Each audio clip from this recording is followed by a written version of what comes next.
અમદાવાદમાં સુરક્ષા એજન્સીઓએ આતંકી સંગઠન જૈશ-એ મોહમ્મદ સાથે સંકળાયેલા 8 શંકાસ્પદ આતંકી કાર્યકરોની ધરપકડ કરી છે। ગુજરાતના પાલનપુર, સિદ્ધપુર, નવસારીના ચીખલી ઉપરાંત મધ્યપ્રદેશના દેવાસમાંથી આરોપીઓને ઝડપી પાડવામાં આવ્યા છે। તપાસમાં તેઓ ગુજરાતમાં આતંકી નેટવર્ક ઊભું કરવાના પ્રયાસમાં હોવાનો આરોપ છે। કેટલાક આરોપીઓ સિદ્ધપુરની જામિયા અબુલ હસન મદ્રેસા અને નવસારીની જામિયા રહેમાનિયા સાથે સંકળાયેલા હોવાનું પણ સામે આવ્યું છે। સુરક્ષા એજન્સીઓ સમગ્ર નેટવર્ક અને અન્ય સંભવિત કડીઓની ઊંડાણપૂર્વક તપાસ કરી રહી છે। સંવાદદાતા વિરેન્દ્રસિંહ ભાટી જોડાયા છે। જી વિરેન્દ્ર, શું જાણકારી? બિલકુલ જી હિના કે ગુજરાતની સુરક્ષાને લઈને અત્યારના સૌથી મોટા સમાચાર છે તે કહી શકાય। પ્રતિબંધિત આતંકી સંગઠન જૈશ-એ મોહમ્મદના એક મોટા આતંકી નેટવર્કનો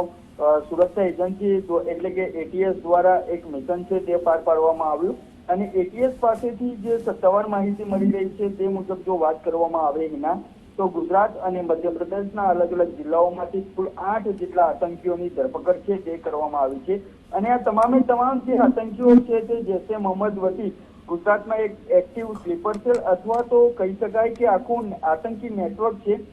તે ઊભું કરી રહ્યા હોય તેવી વાત સામે આવી છે, જેથી એટીએસ દ્વારા એક ઓપરેશન છે તે પાર પાડવામાં આવ્યું હતું અને આગામી સમયની અંદર રાજ્યમાં કોઈ મોટી આતંકી ગતિવિધિને અંજામ આપે તેવી શક્યતાઓ છે તે જોવામાં આવી રહી છે। જેની સાથે સાથે જો વાત કરીએ તો જો આ ધરપકડની વિગતો જે સામે આવી છે એટીએસ પાસેથી, જેની અંદર ઓપરેશનની બનાસકાંઠા પાલનપુરમાંથી 3 જેટલા આતંકી, સિદ્ધપુરમાંથી 3 જેટલા આતંકી, જ્યારે નવસારીના ચીખલી અને મધ્યપ્રદેશના જે દેવાસ આવેલું છે તેમાંથી એક આતંકીઓની એટલે કે ટોટલ 8 આતંકીઓની ધરપકડ છે તે કરવામાં આવી છે। કેટલાક